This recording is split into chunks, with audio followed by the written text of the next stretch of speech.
अयोध्या में झूलन उत्सव का पर्व बहुत ही भव्य रूप से मनाया जा रहा है। ऐसे में विद्याकुंड पर भी झूलन उत्सव मौके पर मनाया जा रहा है। आप यहाँ के पीठाधीश्वर हैं, क्या कहेंगे इस मौके पर? किस तरह से भक्तों को संदेश देंगे और क्या इसका महत्व है? देखिए, वैसे तो हमारे यहाँ हर व्यक्ति को जीवन में कल्याणकारी कुछ परमात्मा की ओर से विशेष अवसर दिया जाता है। जैसे हमारे भारत सरकार कुछ कल्याणकारी योजना चलाती है, तो हमारे ठाकुर जी भी कल्याणकारी योजना चलाते हैं। उसी में ये भी एक कल्याणकारी योजना है ठाकुर जी की ओर से कि जो हमारे यहाँ मणि पर्वत, जिसको हम यहाँ मणि पर्वत परिक्षेत्र कहते हैं, यहाँ सिद्धों की सराय है।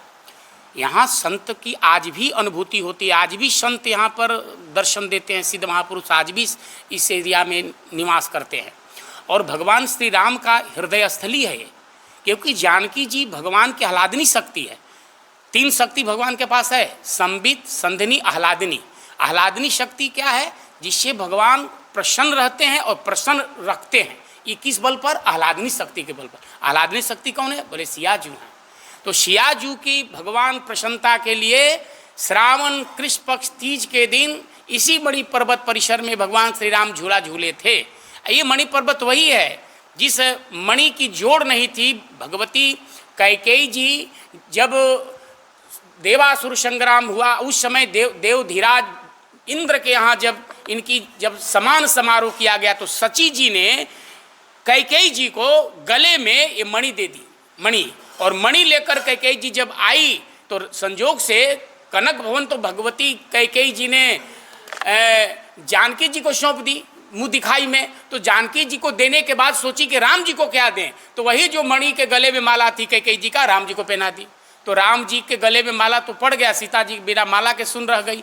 तो राम जी की माला देकर किशोरी जी पूछिए, माला ठाकुर जी बड़ा अच्छा लग रहा है। तो राम जी ने किशोरी जी को गले में डाल दिया। किशोरी जी बोली, जब राम जी के गले में नहीं रहेगा तो हमारे गले में क्यों रहे? निकाल करके रख दी।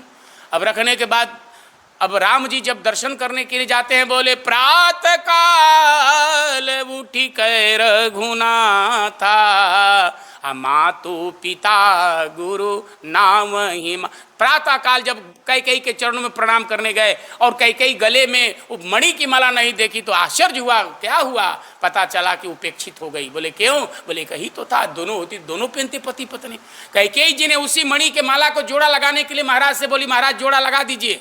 महाराज दशरथ कोश इत्यादि में सगरू कहाँ, वो मणि की माला का जोड़ ही नहीं था, एक ही तो मणि की माला थी। अंत में फिर क्या हुआ कि धीरे धीरे जानकारी होते होते आप समझ लें कि जनक जी महाराज जानकी जी से मिलने के लिए आ गए। जानकी जी को मिलने जब आए तो पिता सोचता है कि बेटी के घर में कुछ न खाएं कन्यादान करने के बाद। तो जनक जी ने कहा, महाराज कुछ एवज में, दहेज में कुछ हमारी यहाँ रहने के लिए व्यवस्था बना दीजिए, उसके एवज के दहेज में कुछ हमसे ले लीजिए। तो महाराज जनक को पता था, दशरथ को पता था, तो सुमन जी ने कहा कि यही मणि का माला का जोड़ा लगा दीजिए। अब जनक जी बड़ा उदास हुए, लगा तो है ही नहीं। फिर जब गए किशोरी जी को लगा कि पिताजी बड़े उदास रहते हैं, तो किशोरी साक्षात लक्ष्मी है, वैसा मणियों का ढेर लगवा दी जनकपुर में। और जनक जी लाद करके उसको लेकर जनकपुर से अयोध्या जी आए। हुआ कि मणि का माला कहाँ रखा जाए? बोले सुमन जी तो थोड़ा लज्जित ही थे। सुमन जी ने बोले, ये सब पत्थर कहाँ रखिएगा, अयोध्या में कमी है। सुमन जी प्रधानमंत्री तो महाराज का कैसे व्यवस्था कोच के बारे में? बोले इसको अयोध्या के बाहर ही कहीं व्यवस्था बनाया जाए। उसी मणि को यहाँ ढेर लग गया। बोले मणि भगवान की।